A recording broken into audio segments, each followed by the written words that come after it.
এই দেশ কাদের নিয়ে তৈরি? মানুষ।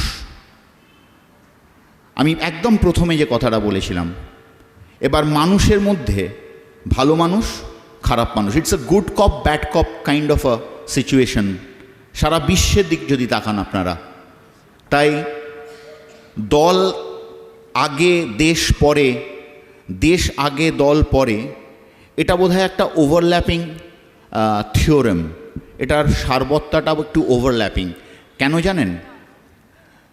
পৃথিবীর যে কোনো জায়গায় আপনি দেখবেন, সেখানে যদি কোনো ইন্ডিপেন্ডেন্ট ক্যান্ডিডেট নির্বাচন জেতে, তার পক্ষে কাজ করা সমস্যা। দল একটা অর্গানাইজড মেকানিজম যেটা দেশকে একটা শেপ দেয়।